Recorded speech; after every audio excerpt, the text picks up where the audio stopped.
What is going on, y'all? Welcome back to the Locks DFS MLB breakdown. My name is Narang. I'm from locksdfs.com, and I'll be breaking down this 5-game main slate on DraftKings and FanDuel for Thursday, May 16th.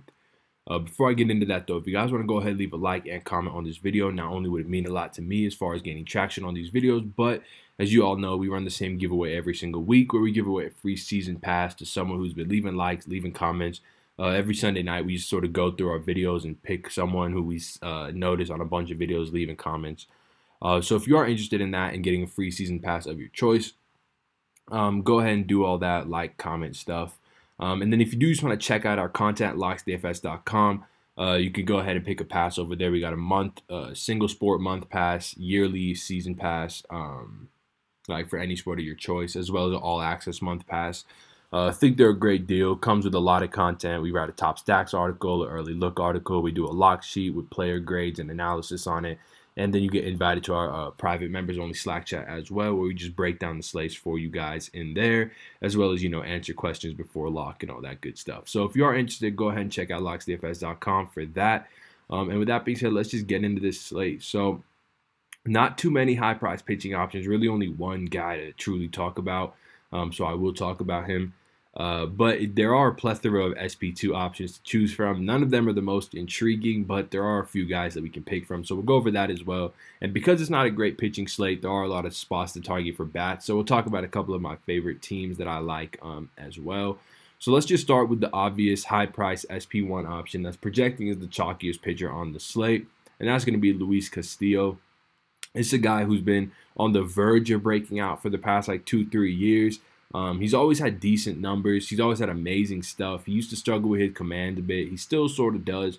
But this is truly his breakout year. He's turning into like a full-fledged ace. He's got a 2.84 xFIP versus righties, 3.35 versus lefties. He's getting an insane amount of ground balls, around 60%. He's limiting hard contact to around 30%, which is really, really good. And on top of all of that, his swinging strike rate is, I believe, like third or fourth in the league at 15.7%. And he's coming off back-to-back games with a 21% swinging strike rate. So definitely a super talented pitcher in an awesome spot. The matchup, I suppose, could be better. It's a pretty good Cubs lineup that's been heating up in recent weeks. But I'm just not too worried about it. I mean, he gets a pitcher spot. He's getting a lot of positive line movement on him as well. 41% of bets on the Reds, yet they move from -110 to -138. We've seen the Cubs team total open at 4.2 and since dropped to 4. Just going to be hard to get away from him in cash for sure, but it's even in GPPs. It just makes sense to play the starting pitcher who's most likely going to double the score of a lot of these other starting pitchers just because there's not that many to choose from. So I will be all over him tonight on both sites.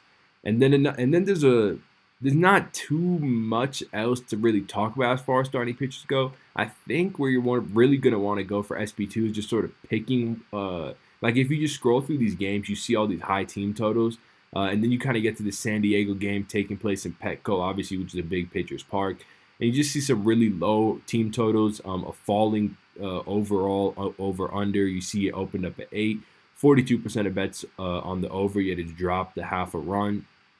Pretty good money on the under. So definitely just kind of looking for one of these, low upside, but also low risk kind of guys that just aren't really going to be too prone to getting blown up because of how bad these offenses are.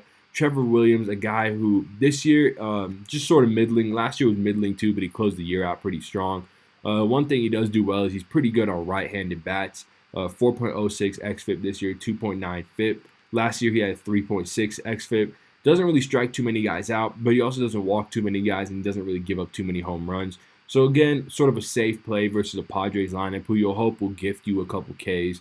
They do strike out a fair amount. You saw them strike out a bunch versus Kenta Maeda last night. They're fourth in the league on the season versus right-handed pitching. So definitely a decent spot for him. And the next guy you're going to want to look to, one thing I didn't mention on Trevor Williams is he does have a 10.1% swinging strike rate, which is slightly above league average, around 9.5%. So that's not too bad. And then the other guy that you want to look to that's actually the favorite in this game is Eric Lauer. Eric Lauer, a guy who's got a little better swing and miss stuff despite a lower swinging strike rate, primarily because he pitches on deception a lot. He's a guy who's really hard to pick up as like a unorthodox lefty. He's got a great pickoff move to first, so he really holds base runners really well. But aside from that, he really doesn't do too much overly well. He gives up hard contact to righties, 46%, mediocre ground ball rate, 43%. But the big news here is that the Pirates versus lefties on the season have a 28% strikeout rate with only about a 6% walk rate, 5.7%, and a WRC plus of 64, which is really, really low. It's about 26 below the major league average. So, again, not a really high upside spot. It's a decent Pirates lineup, but he doesn't have a huge blow up risk either, which is I think where you really want to go with your SP2. Just sort of someone there that lets you get other sort of bats in your lineup. So speaking of those bats, we'll go ahead and get into them right now. Two spots that I want to talk about. One is the Toronto Blue Jays versus Dylan Covey. Dylan Covey, a guy who has just been awful to start this year. He had a decent stretch to close out last season, but I mean 3.2 innings versus lefties. He's walked 7 of them. That's a 17.18 walk per 9, and obviously a tiny sample size, and that really hurts his overall numbers. But just not a guy that you're really afraid of targeting. The wind is blowing out here in Chicago a little bit, which will help both sides of this offense. But the Blue Jays are just especially cheap. I mean, you got their most expensive guy, Eric Sogard, leading off. Aside from that, Smoke, Tellez, both sub 4K. Vlad just barely got over 4K coming off a 2-home run game. Grichuk just barely over 4K. Makes for a really interesting stack to me. And the White Sox, I believe, have the worst bullpen on the slate over the past 14 days. The White Sox have the 4th worst bullpen in baseball with a 5.36 xFIP. The Blue Jays are on the road, so you get those guaranteed 9th inning ABs, which we like a lot. So yeah, really interested in these guys. Think they make for a good full stack. And as always, there are some really, really good power one-offs in here if you so choose to do so.